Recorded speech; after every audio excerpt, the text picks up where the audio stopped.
랜선 교회에 오신 것을 환영합니다. 안녕하세요. 슬기로운 신앙생활, 매일 하나님과 친밀한 교제를 나누는 묵상, 메밀묵 한정민 목사입니다. 오늘까지 레위기 27장을 다 읽습니다. 사실 레위기는 많은 성도들에게 숙제와 같은 성경입니다. 구약부터 읽기 시작하면 제일 먼저 막히는 성경이 바로 레위기이기 때문입니다. 제사의 내용과 규례와 율법이 우리가 살고 있는 이 시대의 문화로는 이해하기 어렵고 그 내용도 이해하기 쉽지 않기 때문입니다. 그래서 레위기가 잘 이해되지 않더라도 이것만은 기억해 두십시오. 레위기는 거룩한 하나님께서 하나님의 백성이 이 땅 가운데서 성결하고 거룩하게 살기를 바라는 하나님의 마음이 기록된 책입니다.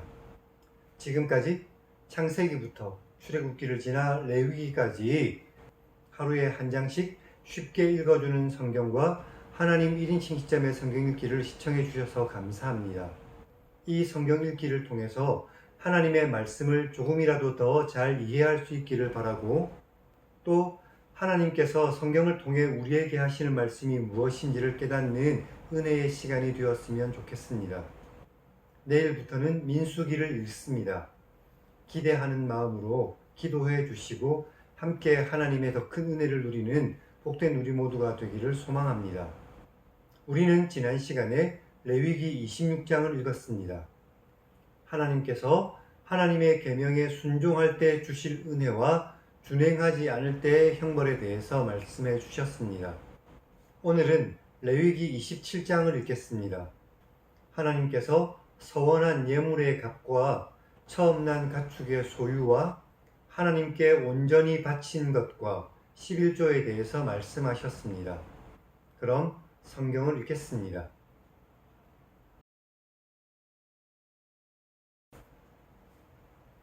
여호와께서 모세에게 말씀하셨습니다. 이스라엘 자손에게 말하라.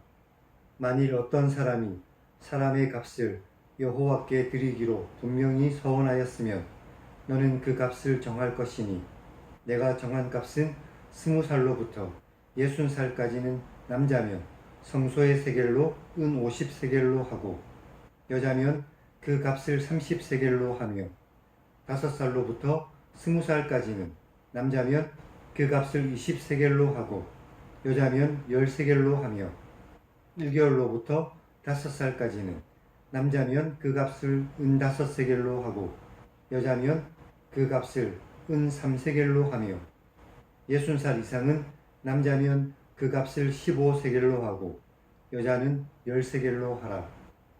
그러나 서원자가 가난하여 내가 정한 값을 감당하지 못하겠으면 그를 제사장 앞으로 데리고 갈 것이고, 제사장은 그 값을 정하는데 그 서원자의 형편대로 값을 정할 것이다.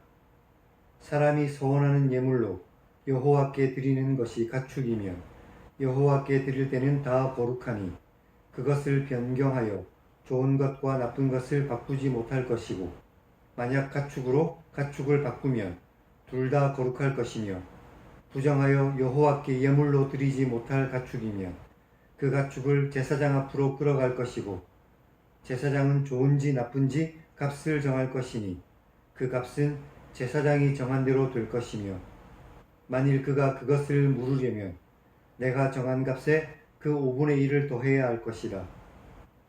만일 어떤 사람이 자기 집을 성별하여 여호와께 드리려 하면 제사장이 많거나 적거나 그 값을 정할 것이니 그 값은 제사장이 정한 대로 될 것이며, 만일 그 사람이 자기 집을 물으려면 내가 값을 정한 돈에 그 5분의 1을 더할 것이니 그리하면 자기 소유가 될 것이다. 만일 어떤 사람이 자기의 기업 중 밭 얼마를 성별하여 여호와께 드리려 하면 마지기 수대로 내가 값을 정하는데 보리 한 호멜지기에는 은 50세겔로 계산할 것이며, 만일 그가 그 밭을 희년부터 성별하여 드렸으면 그 값을 내가 정한 대로 할 것이고, 만일 그 밭을 희년 후에 성별하여 드렸으면 제사장이 다음 희년까지 남은 연수를 따라 그 값을 계산하고 정한 값에서 그 값에 알맞게 감할 것이며 만일 밭을 성별하여 드린 자가 그것을 물으려면 내가 값을 정한 돈에 그 5분의 1을 더할 것이니 그리하면 그것이 자기 소유가 될 것이고 만일 그가 그 밭을 무르지 않으려 하거나 타인에게 팔았으면 다시는 무르지 못하고 희년이 되어서 그 밭이 돌아오게 될 때에는 여호와께 바친 성물이 되어 영영이 드린 땅과 같이 제사장의 기업이 될 것이며 만일 사람에게 샀고 자기 기업이 아닌 밭을 여호와께 성별하여 드렸으면 너는 값을 정하고 제사장은 그를 위하여 희년까지 계산하고 그는 내가 값을 정한 돈을 그날에 여호와께 드려 성물로 삼을 것이며 그가 판 밭은 희년에 그 판 사람 곧 그 땅의 원주인에게로 되돌아갈 것이다. 또 내가 정한 모든 값은 성소의 세겔로 하는데 20게라를 한 세겔로 할 것이다. 오직 가축 중에 처음 난 것은 여호와께 드릴 첫 것이다. 소나 양은 여호와의 것이니 누구든지 그것으로는 성별하여 드리지 못할 것이며 만일 부정한 짐승이면 내가 정한 값에 그 5분의 1을 더하여 물을 것이고 만일 무르지 않으려면 내가 정한 값대로 팔 것이다. 어떤 사람이 자기 소유 중에서 오직 여호와께 온전히 바친 모든 것은 사람이든지 가축이든지 기업에 바치든지 팔지도 못하고 무르지도 못하니 바친 것은 다 여호와께 지극히 거룩함이며 온전히 바쳐진 그 사람은 다시 무르지 못하니 반드시 죽일 것이다. 그리고 그 땅의 10분의 1, 곧 그 땅의 곡식이나 나무의 열매의 10분의 1은 여호와의 것이니 여호와의 성물이다. 또 만일 어떤 사람이 그의 11조를 물으려면 그것에 5분의 1을 더할 것이고 모든 소나 양의 11조는 목자의 지팡이 아래로 통과하는 것에 10번째 것마다 여호와의 성물이 될 것이다. 그 좋은 것과 나쁜 것을 가리거나 바꾸거나 하지 말라. 바꾸면 둘 다 거룩하리니 무르지 못할 것이다.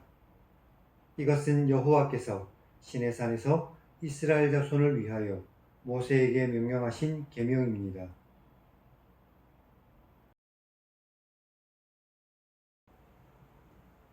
오늘은 여기까지 읽었습니다. 서원은 하나님께 무언가를 하겠다고 또는 하지 않겠다고 자발적으로 약속을 드리는 것입니다. 그런데 이 서원에는 두 가지의 종류가 있습니다. 첫 번째는 소원이 이루어지면 무언가를 드리겠다고 약속하는 것과 아무 조건 없이 헌신의 차원에서 하는 서원이 있습니다. 서원은 하지 않아도 흠이 되지 않지만 일단 서원한 것은 해로울지라도 반드시 지켜야 했습니다.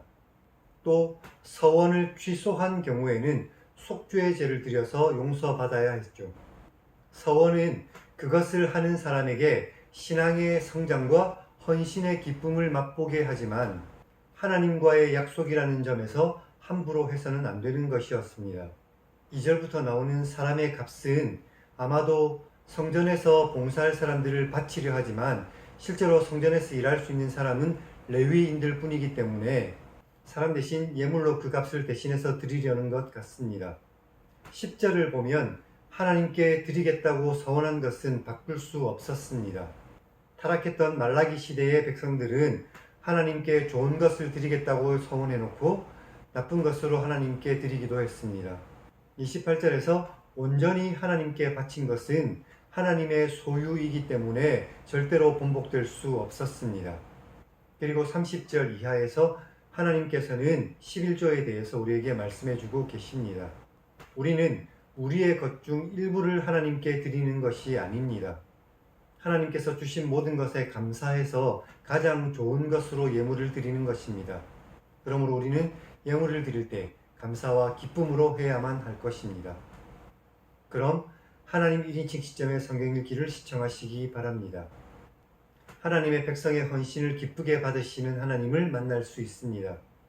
우리 모든 인생의 주인이신 하나님께 나아가 자신의 모든 것을 내어놓는 복된 그리스도인들이 다 되시기를 주님의 이름으로 간절히 축원합니다. 그럼 다음 시간에 뵙겠습니다.